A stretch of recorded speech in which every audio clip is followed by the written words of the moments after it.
#AskDrJohners అని type చేసి మీ questions అడగండి, తప్పకుండా రిప్లై చేస్తాను. Kiran PK sir, what is werewolf syndrome? న్యూస్లో ఈ వేర్వుల్ఫ్ సిండ్రోమ్ గురించి చెప్తున్నారు, దీని గురించి కొంచెం ఎక్స్ప్లెయిన్ చేయండి. వేర్వుల్ఫ్ సిండ్రోమ్ అంటే లిటరల్గా దాన్ని అలాంటి సిండ్రోమ్ అని తీసుకోవడానికి లేదు, అంటే వూల్ఫ్ లాగా మనిషి మారిపోతాడు లేదు, అలా తీసుకోవడానికి లేదు.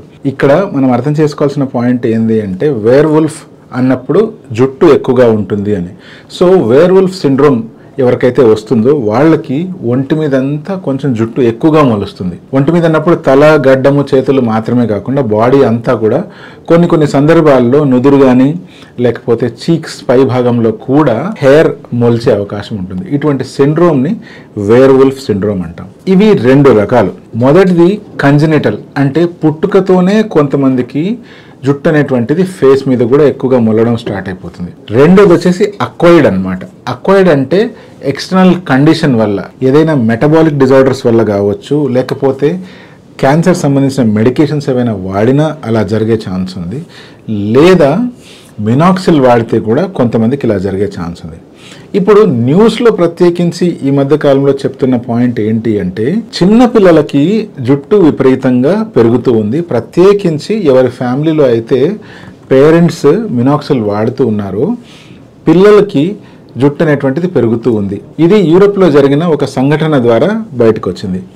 నిజానికి దీని గురించి కొంత రీసెర్చ్ జరిగింది. రీసెర్చ్ ఆర్టికల్స్ కూడా ఏం చెప్తాయి అంటే ఇంట్లో గనక చిన్న బేబీ ఉన్నట్లయితే మీరే మినాక్సిల్ వాడుతున్నప్పుడు కావచ్చు, లేకపోతే పొరపాటున మినాక్సిల్ ఆ బేబీకి తగిలి ఉండడం కావచ్చు, ఇలా జరిగినప్పుడు బేబీ ఫేస్ మీద కానీ బేబీ చేతుల మీద కానీ బాయ్ అయినా గర్ల్ అయినా ఎక్కువగా హెయిర్ మొలిచే అవకాశం ఉంది. ఈ పాయింట్ వినంగానే మీరు భయపడాల్సిన అవసరం ఏమీ లేదు. ఎందుకంటే ఎప్పుడైతే ఈ మినాక్సిల్ వాడడం అనేటువంటిది పేరెంట్స్ కానీ లేదా ఇంట్లో ఉన్న వాళ్ళు కానీ ఆపేసినట్లయితే, లేదా మినాక్సిల్ అనేటువంటివి పిల్లలకి తగలకుండా వాళ్ళ రీచ్లో లేకుండా మనం జాగ్రత్త పడతాము, అటువంటప్పుడు అలా మొలిచిన వెంట్రుకలన్నీ కాస్త కూడా మళ్ళీ రాలిపోతాయి. యథావిధిగా కొన్ని రోజుల్లోనే మళ్ళీ నార్మల్ అయిపోతుంది. బట్ ఇలా జరిగే అవకాశం ఉంది అనే దాని గురించి అవేర్నెస్ ఉండడం చాలా అవసరం.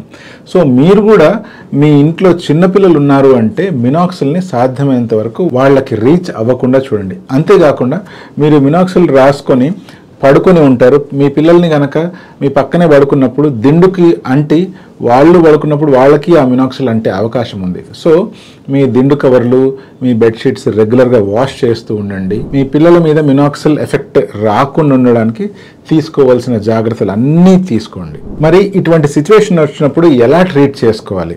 సపోజ్ ఇది కంజెనిటల్ కండిషన్ అనుకోండి, అంటే పుట్టుకతోనే వచ్చింది అనుకోండి, దానికి సంబంధించిన ప్రాపర్ మెడికేషన్ వాడుకుంటూ లేజర్ హెయిర్ రిమూవల్ ద్వారా ఈ హెయిర్ అంతా తీసివేయచ్చు. ఇది ఒక పద్ధతి. అలా కాకుండా అక్వైర్డ్ అనుకోండి, అంటే మెడిసిన్స్ ద్వారా కావచ్చు, మెటబాలిక్ డిజార్డర్స్ ద్వారా కావచ్చు, లేదా మెలిగ్నెన్సీస్ అంటే క్యాన్సర్ సంబంధించిన డ్రగ్స్ వాడడం వల్ల కావచ్చు. ఇటువంటి సిచ్యువేషన్లో మనం ఏం చేయాలి?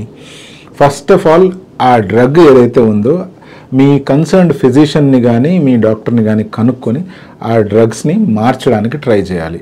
అంటే సేఫర్ ఆల్టర్నేటివ్స్ కోసం వెతకాలి. అంతేకాకుండా డ్రగ్ ఫ్రీక్వెన్సీని కూడా తగ్గించి చూడాలి, ఒకవేళ మనకేమైనా రిలీఫ్ వస్తుందా అని చెప్పి. Most of the times drug ఆపేసినా కానీ లేకపోతే మినాక్సిల్ లాంటివి స్టాప్ చేసినా కానీ ఇమీడియట్గా కొన్ని రోజుల్లోనే మళ్ళీ నార్మల్ స్థితికి వచ్చేస్తాము. అలా కాని పక్షంలో ప్రత్యేకించి కొన్ని మెడికేషన్స్తో పాటు లేజర్ హెయిర్ రిమూవల్ కూడా చేస్తే కానీ రిజల్ట్ అనేటువంటిది రాదు. బట్ ఇమీడియట్గా ఇలా జరగగానే ప్యానిక్ అవ్వద్దండి.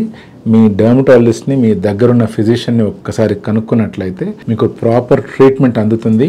ఈ ప్రాబ్లమ్ని ఈజీగా సాల్వ్ చేయొచ్చు.